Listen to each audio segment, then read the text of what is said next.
I did not think he would even play in the game. I thought that the Commanders would exercise caution. He played through injury, he played well, and he had the play of the season so far in the NFL. How do you throw the ball 70 yards like that with a rib injury? You're tuned in to the Ross Tucker Football Podcast, guiding your gridiron journey, none other than your host, former NFL lineman, Ross Tucker.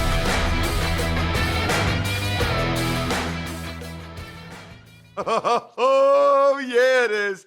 But it's not just any Ross Tucker Football Podcast. It is a Monster Monday presented, of course, by DraftKings. I'm Ross Tucker, former NFL offensive lineman, 5 teams, 7 years.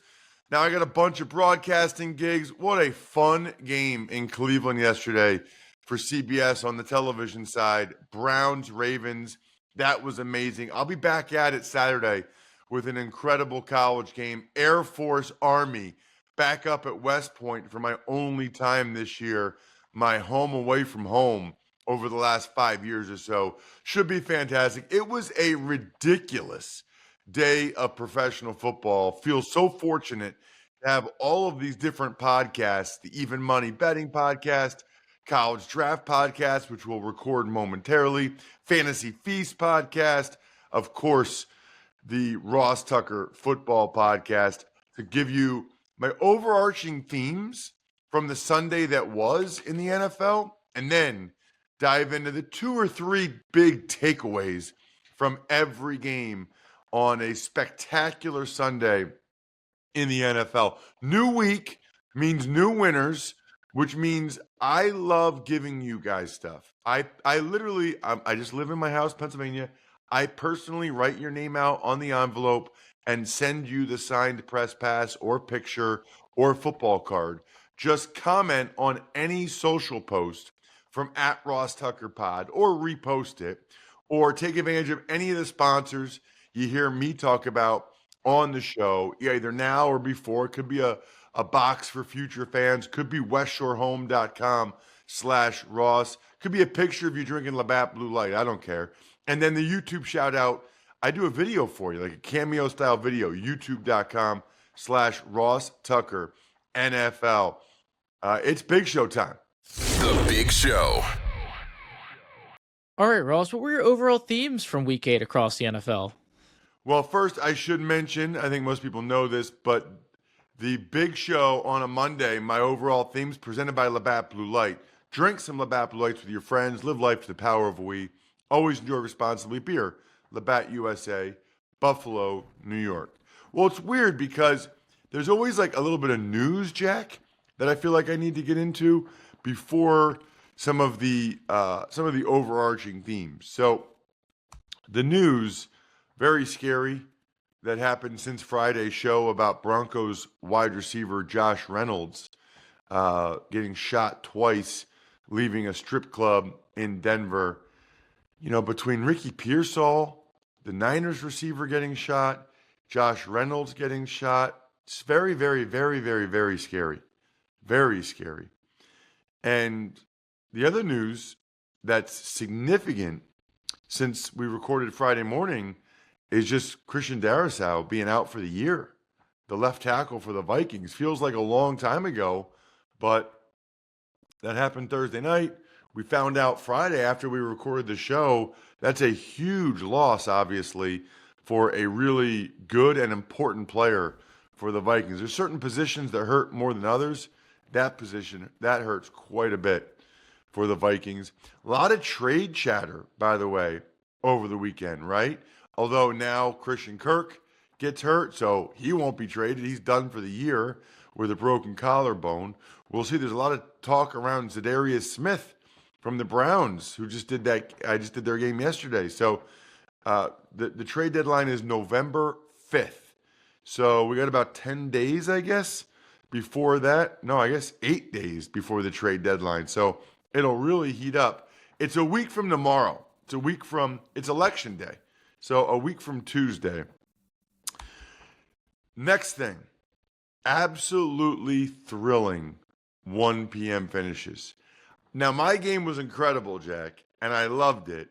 But afterwards, seeing everything else that happened, that would have been a real good witching hour. That would have been a good time to just watch all the games as they all came down to the end. Just seeing people's tweets about it and seeing how close. I mean, so many of these other games, Texans, Colts, Packers, Jags, Arizona gets the game-winning field goal over the Dolphins.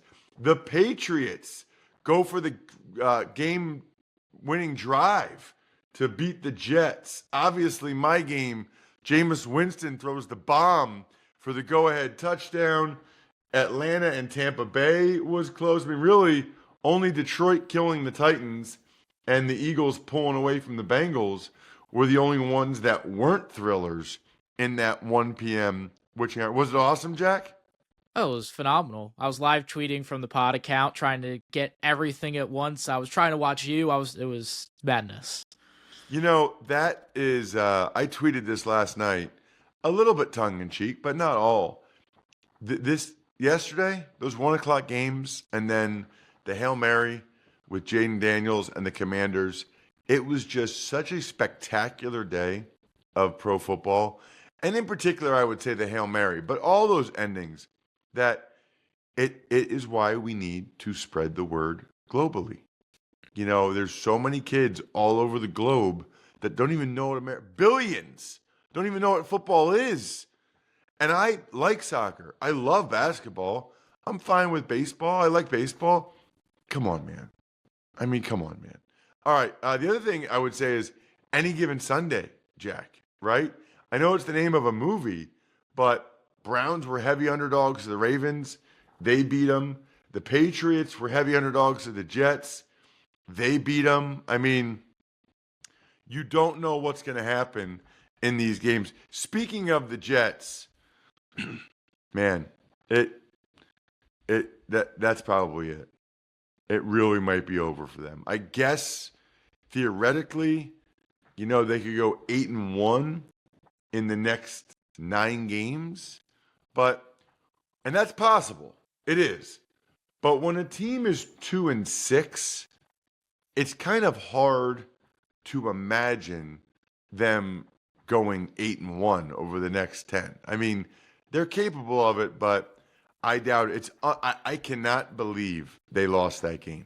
I mean, you know, you can talk about the schedule, all these other things, but then that game, that was absolutely brutal. Well, why don't we get into it? Let's dive into all the games, Jack.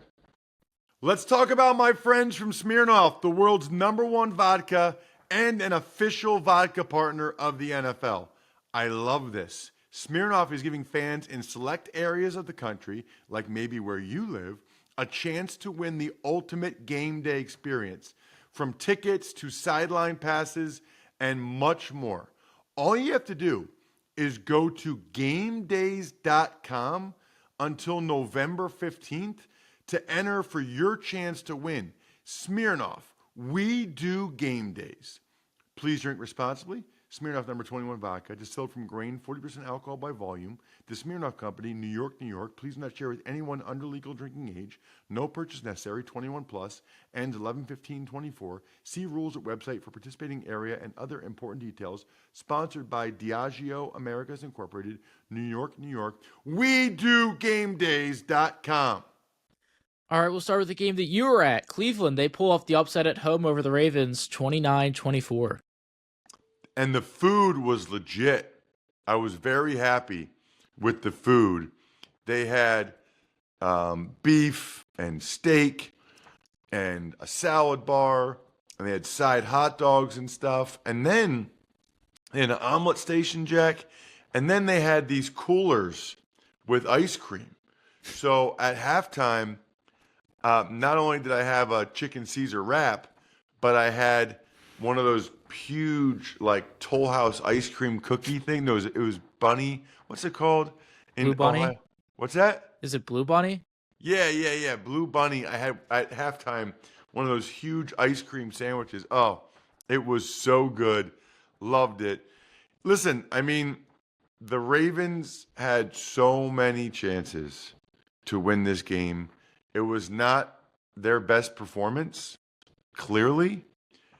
I don't know that I can remember a team that had that many drops. I mean, they were dropping on offense. Rashad Bateman and Aguilar just had absolutely critical drops.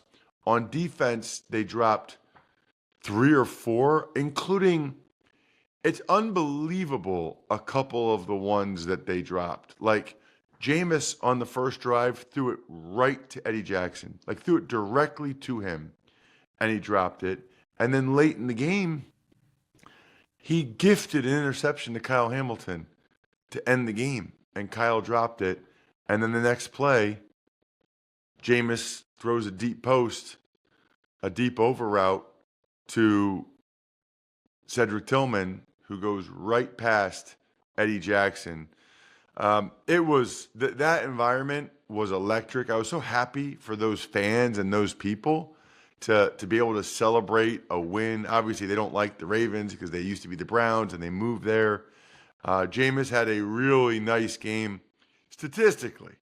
Now, he really easily could have had multiple interceptions again, but that's just going to be how it is. I mean, and then Cedric Tillman had a big game. They all did. Njoku, as well as Jerry Jeudy. And you know what? The Browns ran the ball better than they had. As a matter of fact, I'm going to do it, Jack. I'm going to make them my Campbell's Offensive Line of the Week, presented by Campbell's Chunky, soup that eats like a meal. The Browns got Wyatt Teller back and moved DeJuan Jones to left tackle, and that was by far their best offensive line performance of the year. They ran it pretty effectively against the Ravens, who had by far the best run defense in the NFL. It wasn't a huge day on the ground, but it was enough. And then Jameis Winston, for the most part, had all day to throw. And as a result, he put up huge numbers and they won. It was because of that Browns offensive line. All right, Jared Goff, he threw for 85 yards, but the Lions did put up 52 points in a beatdown of the Tennessee Titans. Yeah, I did not even know that was possible.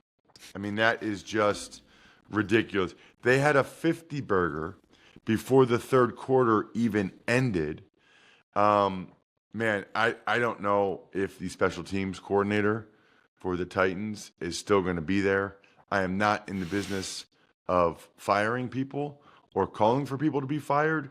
I am merely being matter of fact that it was really, really bad, and Brian Callahan must consider that at this point, because, I mean, you can't have that many returns on you throughout the game.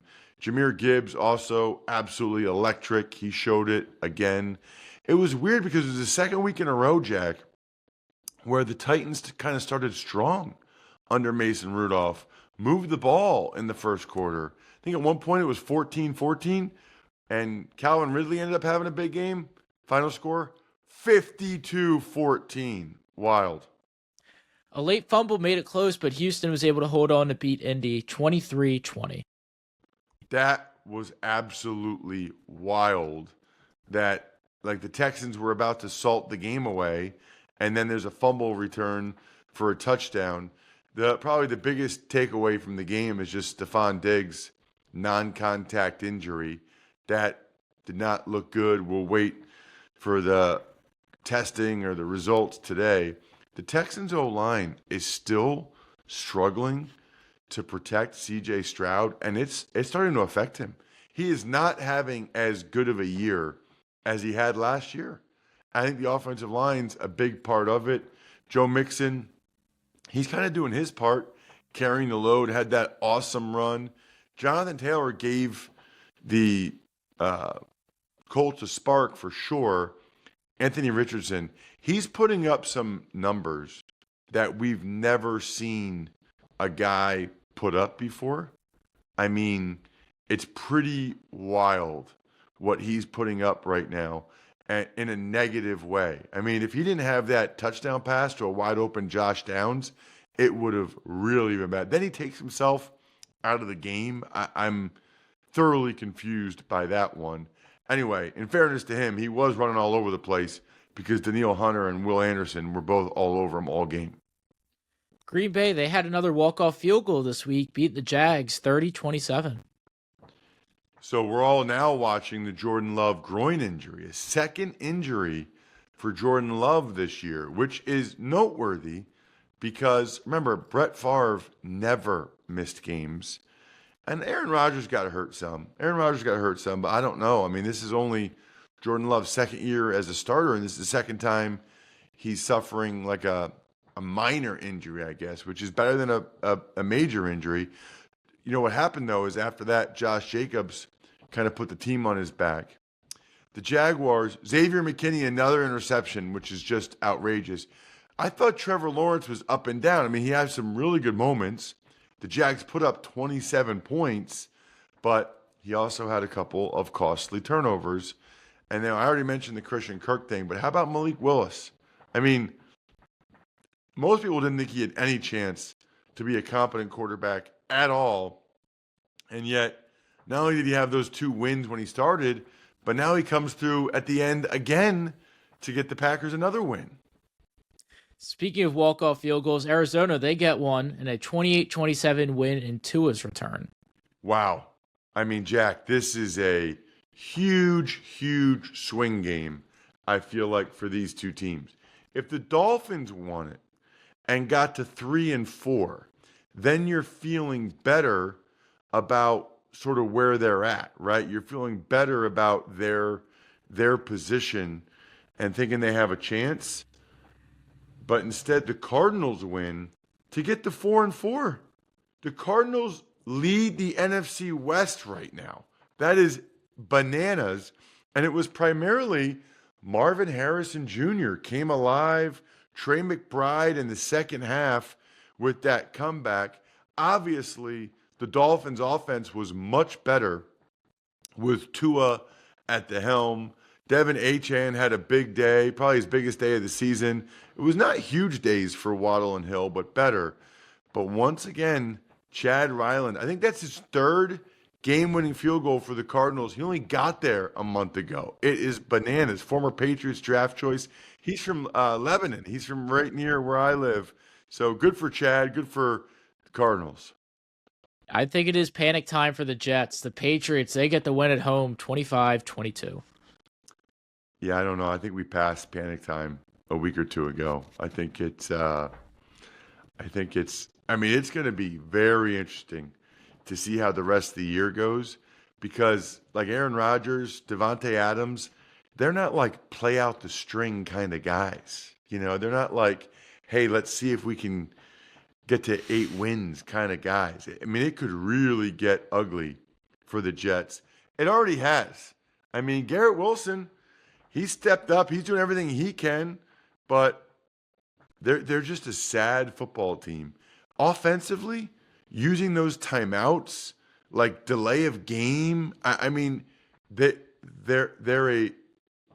weep for Jets fans. It's incredibly painful to see what this is like for these guys. Greg Zuerlein had a bad miss again. And the Patriots, to have Drake May go out of the game with a head injury, and for Jacoby Brissett to come in and be able to play that well and get the win, that was huge. They had their coaches back even after he came out and said they were soft. They kind of showed that they weren't soft. That was an impressive performance by the Patriots. Although I saw online when you tweeted from @RossTuckerPod, people said we can't even tank right, which I thought was funny. Atlanta's offense was firing on all cylinders in a 31-26 win over the Bucs. So the Bucs actually moved the ball pretty well. Without Chris Godwin, without Mike Evans, they moved it again. Kudos to Baker and Liam Cohen, their OC. But number one, their defense didn't really hold up their end of the bargain. And number two, they had those costly turnovers, which ultimately were the difference in the game. And now the Falcons are in pole position, very much so, in the NFC South. Philly gets their most convincing win of the year, this time over the Bengals, 37-17. So the crazy part about that, because I've already watched the game back, Jack, since it was at the same time as mine, that's a good thing about traveling, is it was still 17-17 with like 3 minutes left in the third quarter, you know? But then the Eagles just pulled away. The Bengals couldn't stop them at that point, and the Bengals had 3 straight turnovers. One was on downs. One was an incredible play from Isaiah Rodgers, tipping it to CJGJ, and then ultimately the punch out by Bond. I thought it was by far Jalen Hurts' best game of the year. A bunch of nice throws, decisive decisions to run jumped out to me. And the Bengals couldn't do enough, even though Burrow had a nice start with Jamar Chase and Gesicki. LA gets a much-needed win, shutting down the Saints 26-8. Justin Herbert's starting to heat up. He's starting to heat up, and his buddies are not going to let you mess with him. That was awesome by Bradley Bozeman, taking care of Justin Herbert. I love that. You can't roll and bend a quarterback's leg like that. Ladd McConkey is an absolute baller. I cannot wait to see how many first-round picks Bill Belichick trades for him with his team next year. Spencer Rattler, not very good. He got replaced by Hayner in an ugly offensive performance for the Saints. I just can't believe that they went from looking like the best team in football to their season being over in 6 weeks. That is nuts. The Bills, they dominate on the road in Seattle 31-10. You know, they had a slow start. They had a couple turnovers. But that, if I'm a Bills fan, I'm so encouraged right now because it's a pretty good example that they're just that good that they can overcome those things. I mean, Keon Coleman is balling. Shakir, people don't realize how good Shakir is. And so even though they got Amari Cooper, it's the incumbent receiver, the guys that were already on the team that are stepping up. James Cook had a good game too. The Seahawks defense is just not nearly good enough. And then you got Connor Williams with a bad snap and stepping on Geno's foot. It was a mess. Jade Daniels, he has a throw for the ages. They beat the Bears 18-15. Well, I'm giving him the hungriest performance because I didn't even know if he would play. It's presented by 11 Oaks, genuine Wagyu beef, Angus beef, heritage breed pork, free-range chicken. It's all locally raised. I've been there. I've gotten the meat from there. It's available nationwide online. You can shop in person if you're local in Newville. 11oaksfarms.com, 11oaksfarms.com. Hungriest performance of the day goes to Jaden Daniels. I did not think he would even play in the game. I thought that the Commanders would exercise caution. He played through injury, he played well, and he had the play of the season so far in the NFL. How do you throw the ball 70 yards like that with a rib injury? Absolutely spectacular, Jaden Daniels. The thing that's crazy about it, Jack, is the Commanders dominated the whole game, and the next thing you know, the Bears are winning. And the Bears are going to win the game. I mean, they even had that fumbled handoff to the offensive lineman, which was a disaster. But they were up 15-12 because the Commanders kept having to settle for field goals. And then they do the Hail Mary. So many issues there for the Bears. I mean, Tyreek Stevenson is waving to the crowd, not paying attention that there's still another play to be had. And then he's the one that tips it up rather than knocks it down. You can't make this stuff up. Denver, they beat the Panthers 28-14. They're now 5-3 on the year.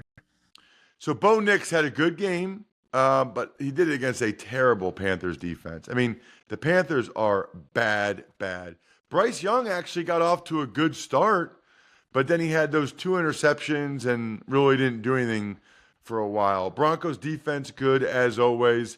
Sean Payton with some interesting decisions late. I'm not sure what the deal was there with the fake and going for it. J.C. Horn yelled at him after the game. The DB for the Panthers was not happy about it. Chiefs, they moved to 7-0 for the first time under Mahomes with a 27-20 win. Mahomes had another pick, and they still won again. This is crazy, and it's, again, primarily the defense. The goal line stand was the difference in the game, including Tershawn Wharton. I'll tell you what, Brett Veach gets guys out of nowhere that make plays. It is super duper impressive. Minshew, well, I thought was really solid for the Raiders, considering they couldn't run the ball a lick at all. Minshew gave him a chance to win, except for when he coughed that ball up. Jawan Taylor did a nice job for the Chiefs shutting down Max Crosby. That jumped out to me. And then Travis Kelce. People just keep talking on Travis. Now he had, 10 catches, 90 yards, touchdown. Looks okay to me. George Kittle shows out National Tight End Day in a 30-24 win over the Cowboys. So we were talking about this yesterday on our game. When is National Kickers Day? When is National Offensive Lineman Day? How is it National Tight End Day? What even is this? The crazy thing about this game is that the Cowboys actually had the lead at halftime because the Niners kept shooting themselves in the foot and penalties and turnovers in the first half. Second half, it was a takeover. It was Kittle time. He was fantastic, big plays. I like that Isaac Guerrero. The Niners can always run the ball. For the Cowboys, it's getting ugly. I mean, Dak had multiple interceptions again. The one he threw right to the guy. They made it look okay later with the 2 CeeDee Lamb touchdowns, but they were pretty much out of the game as the Niners dominated. Other than that, I think we're done here. Thanks for tuning in to the Ross Tucker Football Podcast. Make sure to also check out Even Money, Fantasy Feast, and College Draft, all on the DraftKings Network, YouTube, or subscribe to the podcast on your favorite platform. Shout out myfrontpagestory.com. You know I love me some myfrontpagestory.com. Please consider getting one of these for a loved one for the holiday. It is the best gift. Backofficescheduler.com, humanheadnyc.com, Sporticulture, Pizza Boy Brewing.